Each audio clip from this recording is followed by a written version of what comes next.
सहनौ भवतु सहनौ भुनक्तु सह वीर्यं करवावहै तेजस्विनावधीतमस्तु मा विद्विषावहै। ॐ शान्ति शान्ति शान्तिः।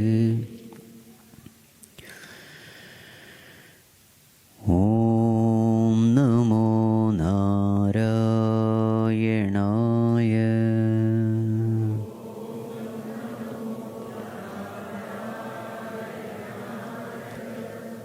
ॐ नमो नारायणाय।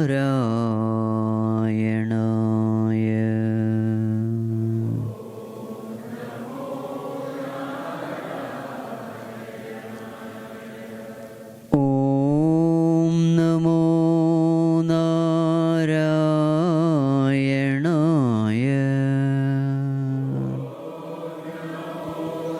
ॐ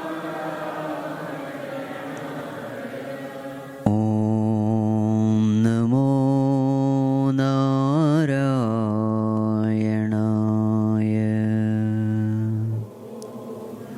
ॐ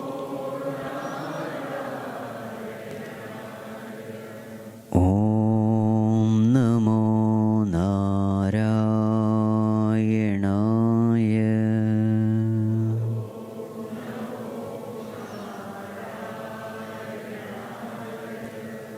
ॐ नमो नारायणाय।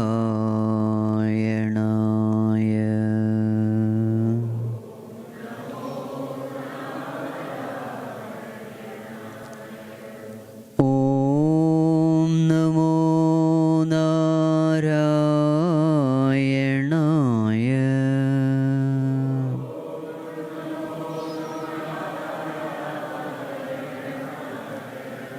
ॐ नमो नारायणाय।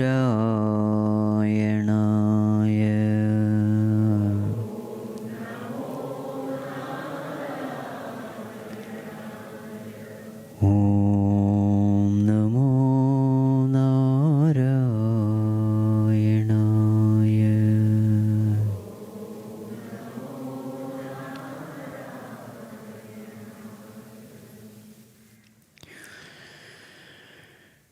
ॐ यं ब्रह्मा वरुणेन्द्ररुद्रमरुतः स्तुन्वन्ति दिव्यैस्तवैः वेदैः साङ्गपदक्रमोपनिषदैः गायन्ति यं सामगाः ध्यानावस्थिततद्गतेन मनसा पश्यन्ति यं योगिनः यस्यान्तं न विदुःसुरासुरगणाः। देवाय तस्मै नमः देवाय तस्मै नमः।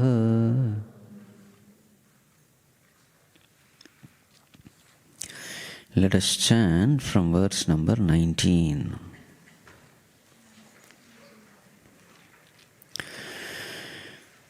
हन्तते कथयिष्यामि Divya ह्यात्मविभूतयः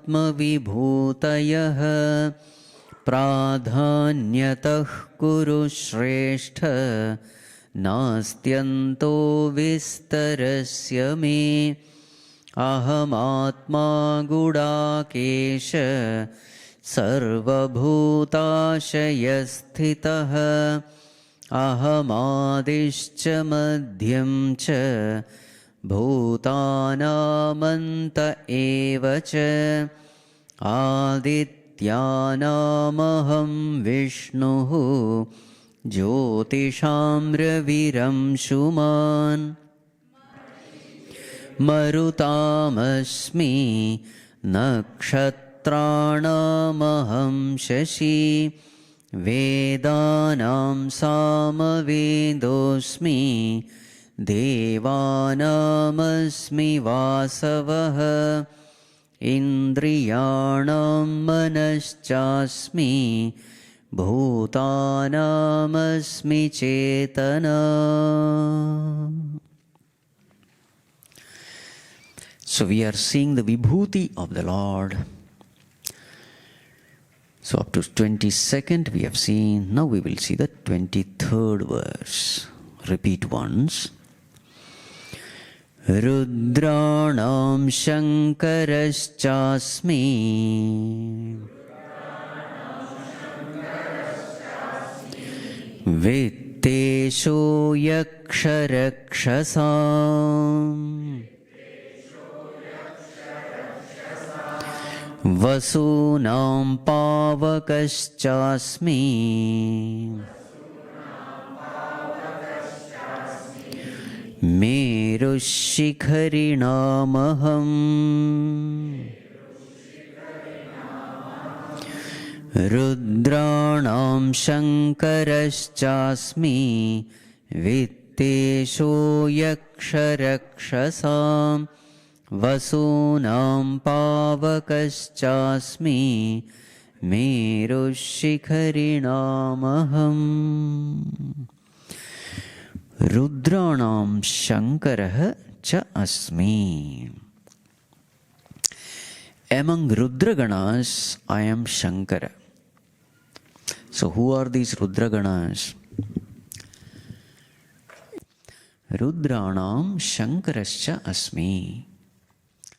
So who are these Rudraganas? They are the deities of destruction. Deities of destruction. So among the deities of destruction, who is the chief of Rudraganas? Shankara, the leader. Lord Shiva, Lord of destruction. Now very interestingly, Shankara means Sham Karoti iti Shankaraha. Sham means auspiciousness. Sham Karoti.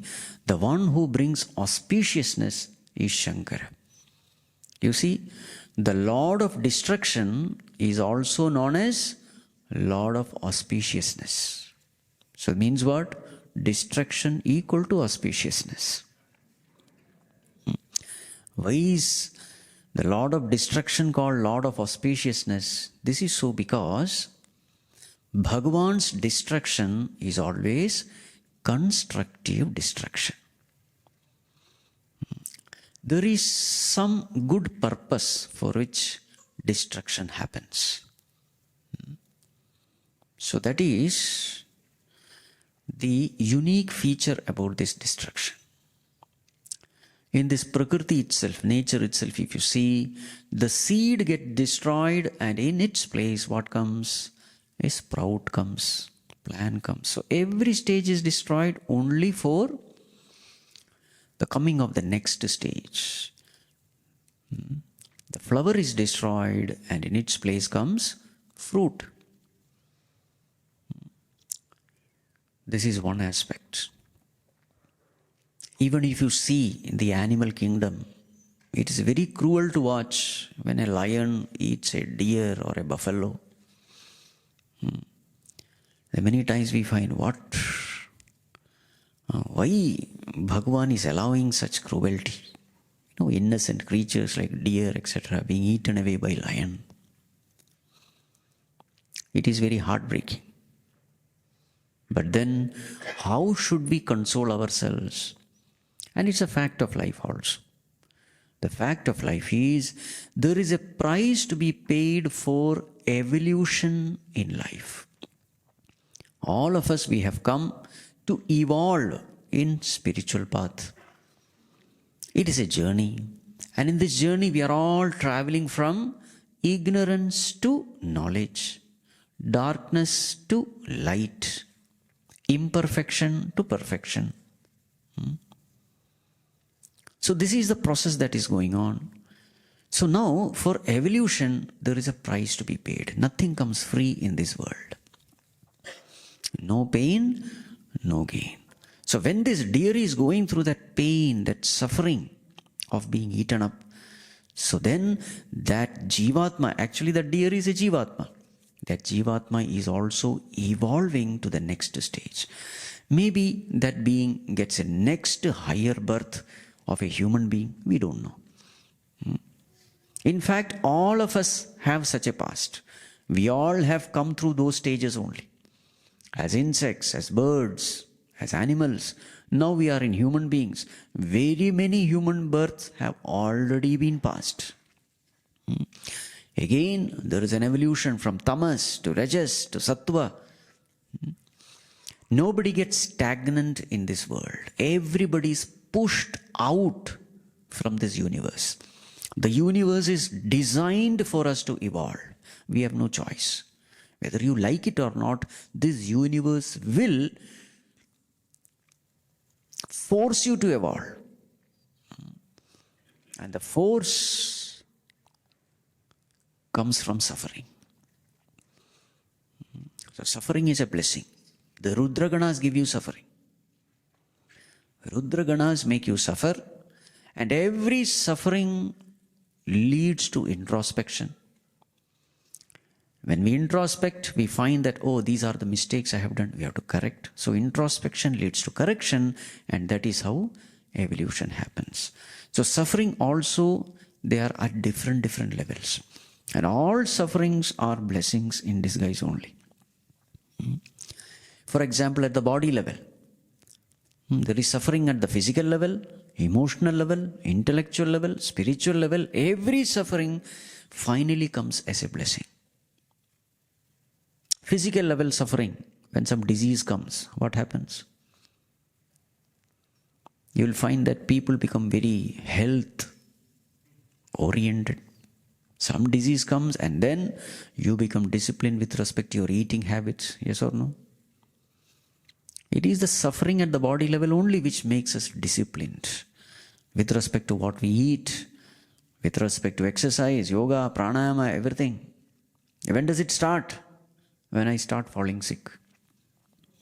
Suffering is necessary. Otherwise, we tend to become tamasic, lazy, careless. So suffering at the body level makes us disciplined, makes us careful, makes us alert. Again, it is this suffering at the body level, disease at the body level, which creates a fear of death also.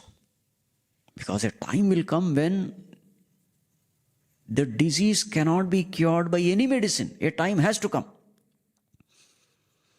Idam shariram parinamapeshalam patatyavashyam slatha sandhi jarjaram. Every joint will become weak. The body will decay and the body has to die. Now this fear that a time will come when I will have to die, what happens then? Then our spiritual seeking becomes very intense, very serious. Otherwise it is just chanting Bhagavad Gita only for some award reward. But the real seriousness comes when you come to know the purpose. This is a science which can take you out of the cycles of birth and death, the cycles of suffering. So that is when you become serious about life. So that seriousness comes only because of the active participation of Rudragana in our life. So at the physical level. Again at the emotional level. We are attached to our near and dear ones. We get so attached.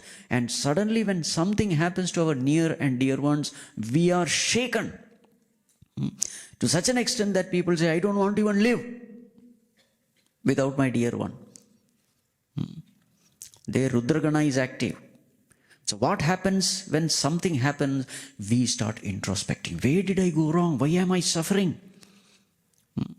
So then we come to know that every relationship in this world is impermanent. So it is always better to have a healthy detachment from everyone. A healthy detachment is good. In fact, if I have to attach myself, I must attach only to God. Because that is the only permanent relationship. This lesson has to be taught. This lesson cannot be taught sweetly. This lesson has to be taught in a bitter way only. Injection cannot be given by injection has to be poked. Poking pain has to be there. Isn't it? There are certain lessons which cannot be taught sweetly, in a gentle way. So Bhagavan gives measured dose of suffering to teach us lessons. So emotional suffering is there, intellectual suffering, confusion. When do we understand the value of knowledge? When we suffer due to confusion, when we suffer due to ignorance. So therefore, every suffering is finally a blessing in disguise.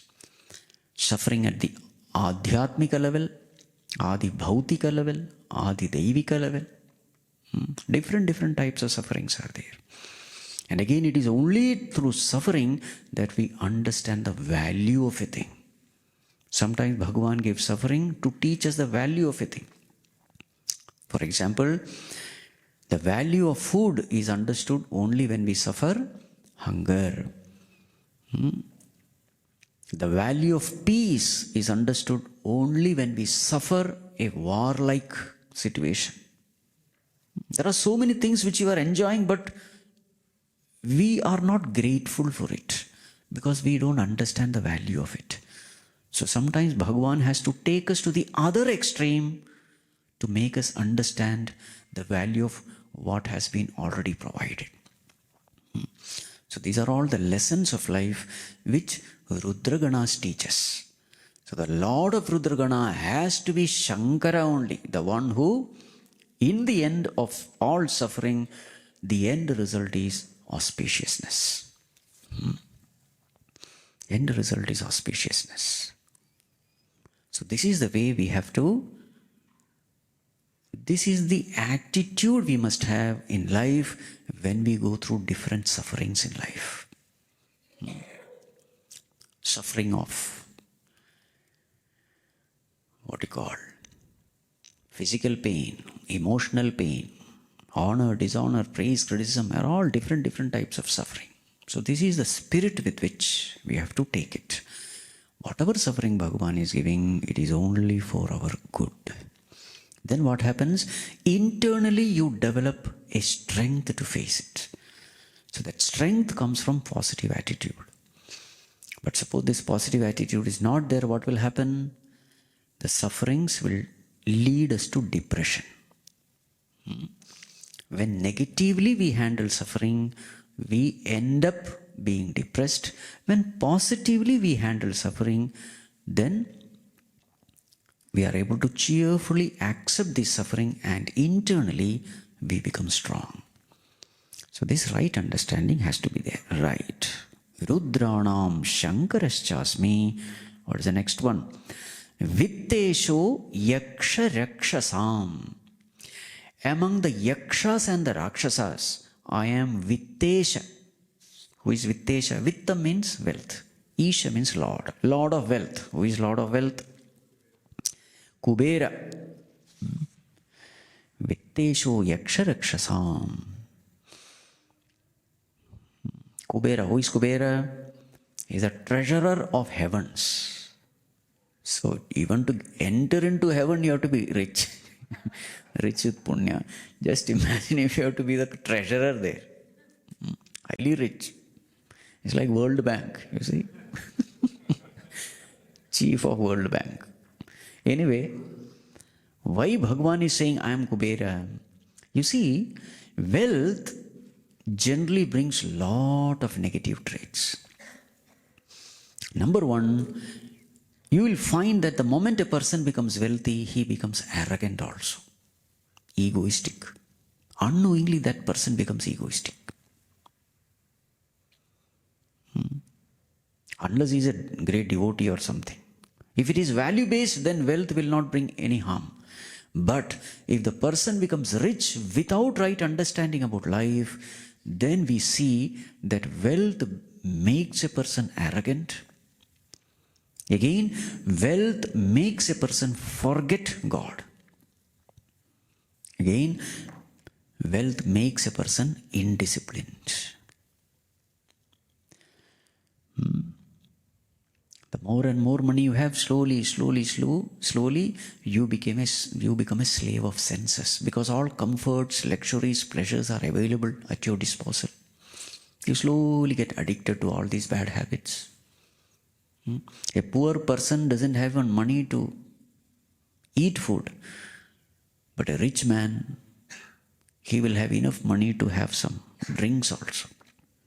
You see, slowly he gets addicted to all these vices.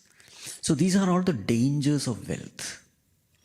Now if you see Kubera, though he is so rich, he remains a devotee. He is a devotee of which deity? Shiva.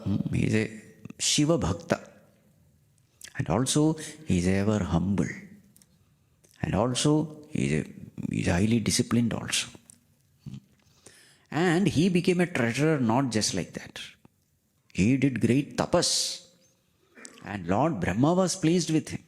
And that's how he was blessed with this post. In fact, Lord Brahma had given that Lanka, Sri Lanka, actually Kubera was ruling. And even the Pushpaka Vimana was given to him.